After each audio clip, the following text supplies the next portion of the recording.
Salut les gars, bienvenue sur musculationprisemasse.com. C'est Étienne. Ici Charles. Et le shake weight. En plein milieu de son entraînement. Ouais, en plein ça. On fait des bras d'enfer, là. Méchant J'ai bras. trouvé la nouvelle technique. Méchant bras. On est en train de développer un programme basé sur le shake weight. Ouais. En collaboration avec Shake Weight. 30 secondes en arrière de la tête, 30 secondes en avant de la tête. Oh, wow! Des intervalles, dans le fond? Ouais. Quel concept. Je pense qu'on va battre tout le monde. Ah oui, c'est sûr. Good! Good. Aujourd'hui, on va répondre à une question d'un membre. Puis, avant ça, on vous dit merci pour Facebook. On est à 12 000 j'aime sur Facebook. Fait que ça nous fait vraiment chaud au cœur. Puis, on est content que vous aimiez, dans le fond, ce qu'on fait. Parce qu'on a bien du fun à faire ça. Puis, tant qu'à y être sur le fun, là, il y a 2 semaines, on avait un sondage. On vous demandait si vous vouliez qu'on continue à faire des jokes. Puis, à peu près tout le monde a dit ouais. Fait que c'était comme 40% oui, 10% non, puis 50% faites ce que vous voulez. D'où le shake weight. Beaucoup de commentaires aussi, puis de courriels de gens qui nous disaient hey, non, j'aime ça, vos faces, continuez, c'est le fun. Fait que on a du fun, on est content que vous ayez du fun, puis c'est le fun. Puis en passant, si vous voulez vraiment avoir du fun, mais c'est notre party de Noël samedi soir prochain. Ça se passe où donc, Étienne? Au bar Normand, au 1550 Mont-Royal-Est, entre 6 et 8 heures. Ouais, un petit truc, pas de stress, samedi soir prochain. Puis à ce moment-là, justement, ça va être entre 6 et 8. Une belle petite place où on peut boire de la bière pas cher, puis avec des places assises. Pas de cover pour rentrer.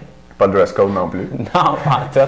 Ça devrait pas arriver. Tu peux arriver dans ton pantalon de jogging puis ton t-shirt du gym. Ouais, c'est ça. Il n'y a pas de préjugés, là. Donc, venez nous voir, venez nous serrer la main. Puis, le shake weight va être en primaire. Donc, on va le décerner à quelqu'un durant la soirée. Donc, venez nous voir. Puis, ça va nous faire plaisir de prendre une bière avec vous autres. Yes.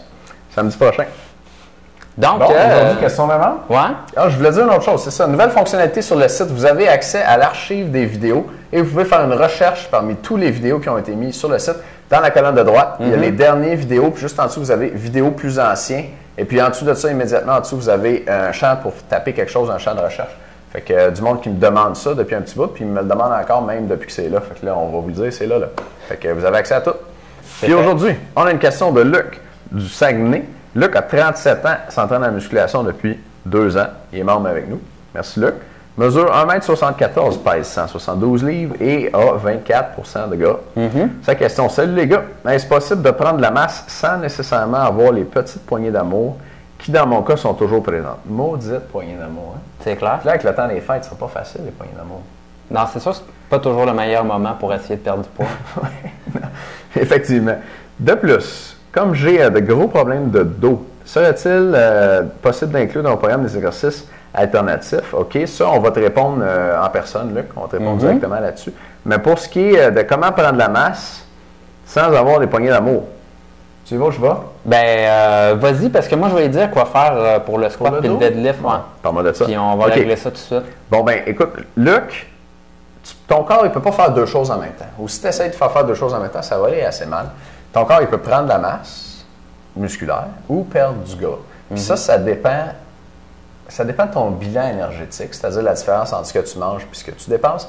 Puis la façon la plus simple, peut-être efficace et facile d'influencer le bilan énergétique, c'est de modifier ton alimentation.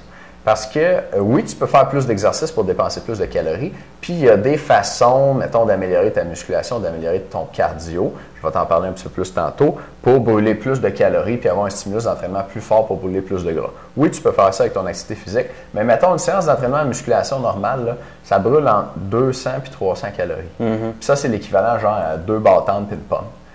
Un repas de taille moyenne pour un gars, c'est comme 5 à 600 calories. Tu sais. Fait que tu vas t'entraîner fort pendant 1 heure puis tu brûles la moitié d'un repas. Alors que, donc, tu vois que c'est difficile d'augmenter beaucoup ta dépense énergétique, alors que de manger moins, c'est beaucoup plus facile.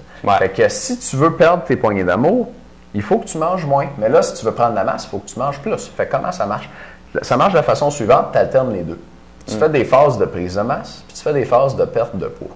Ou, comme dans notre club du programme du mois, tu fais dans tes phases de prise de masse, mettons à toutes les 3 semaines, tu fais 1 semaine de perte de gras pour minimiser ta prise de gras dans ta phase de prise de masse.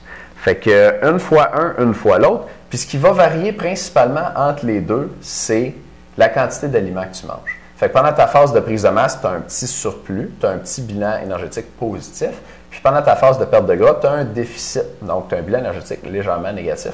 Donc, pendant ta phase de prise de masse, tu utilises le surplus pour faire du muscle. Puis pendant ta phase de perte de gras, ben, tu vas chercher la différence dans tes réserves de gras, les poignées d'amour, puis c'est comme ça qu'elles s'en vont.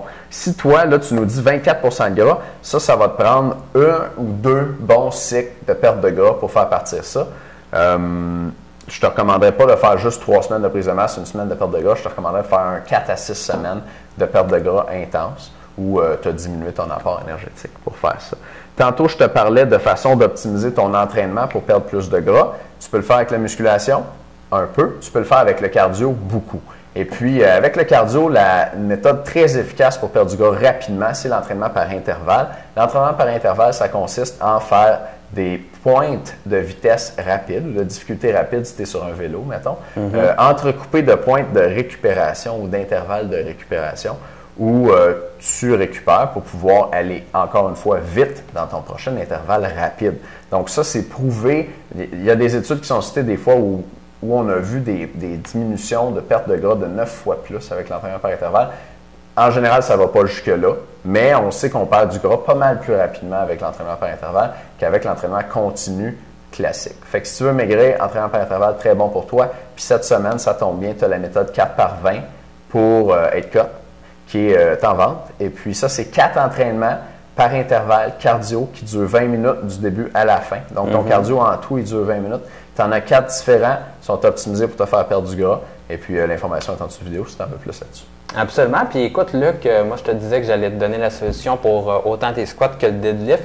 Mais la première chose, au niveau du deadlift, tu as 2 choix. Soit tu fais du deadlift à une jambe, donc à ce moment-là, vraiment au niveau de ton dos, il va quand même rester correct si tu descends à une jambe, ça n'entraînera pas le bassin.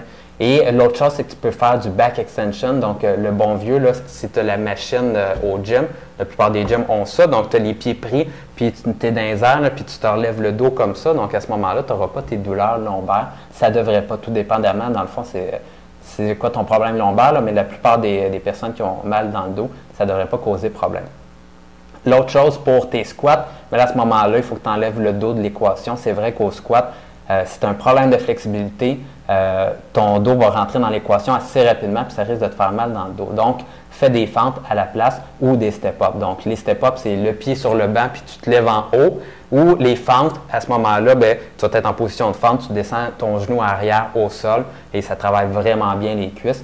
Donc, c'est une très bonne alternative. Ça va juste te prendre un petit peu plus de temps parce qu'il faut alterner entre les jambes à ce moment-là. Puis, c'est vrai que le dos est presque pas sollicité dans les fentes. Hein? Non, dans les fentes, vraiment, là, garde ton dos droit puis tu vas avoir absolument aucun problème. Good.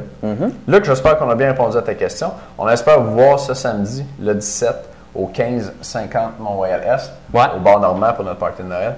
Puis, on se voit demain, nous. Salut. Bye, les gars.